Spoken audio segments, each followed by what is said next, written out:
اولین بار که من رفتم بخارا، راهنمای من از شهر دوشنبه با من اومده بود. آفرین. خانم عایشه حامد. گفتم شما با من نیاید. گفت گم میشید. گفتم میخوام گم شم. تو این کوچه های بخارا خیابونا میرفتم، پهنای صورت اشک شوق جیگرتو بخورم و تمام صدای تاریخ رو میشنیدم. آفرین. فکر میکردم که این قسمت گم شده تاریخ بیهقی ممکنه توی این خونه ها پیدا باشه. غروب شده بود.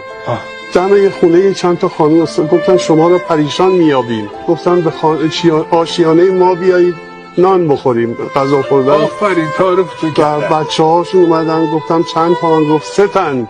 یکی خرد است، آن دو دیگری کلان. آفرین. و این بچه ها شروع کردن شاهنامه از حفظ خوندن. آفرین. ابیات حدود 20 بیت 30 بیت و من خجالت کشیدم که من در مقابل اینها هست 70 سال رژیم شوروی نتونست این فرهنگ رو از اینا بگیره.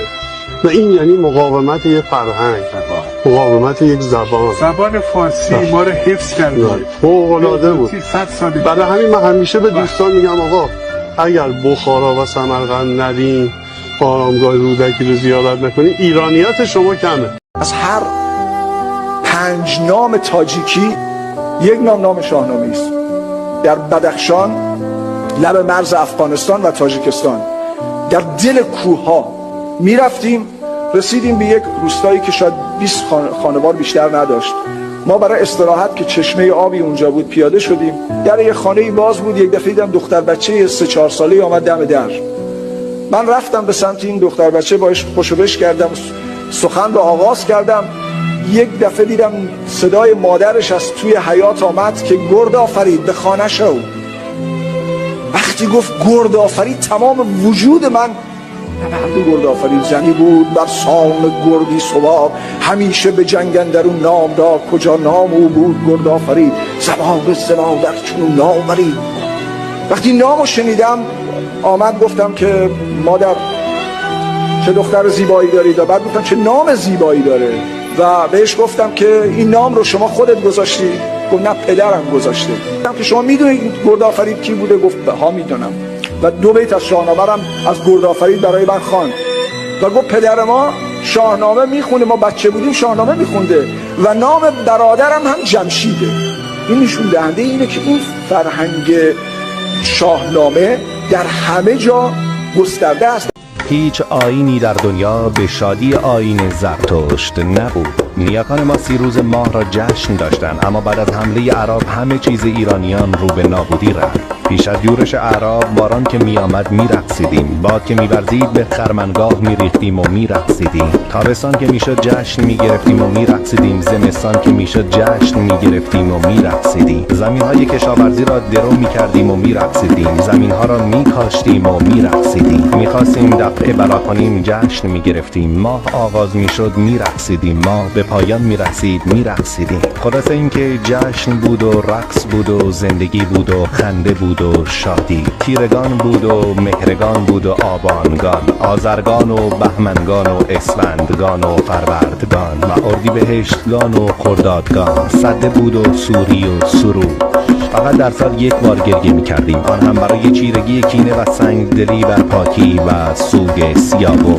حالا تاریخ ما را دزدیدند و ما غمگین ترین مردم جهان. اون کشوری که 23 سال فقط هویت داره، برای خودش داره تاریخ از تو آستینش در میاره. یه مرد 70 ساله وقتی داره با شما حرف میزنه 8000 سال تاریخ پشت سر شما. ما مثل بعد از فروپاشی شوروی نیستیم که کشورهای 22 سال 3 سال تازه متولد شده اومده باشن. ما هویت داریم. یکی از هویت‌های ما فرشه، یه هویت اون مینیاتوره. من نمیخوام مثل تلویزیون و رادیو حرف بزنم، دلم نمیخواد. این هویت ایرانی، آیدنتیتی، نقد به معنای نفی نیست. این یادگار امشب من به شما.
کشوری که فارسی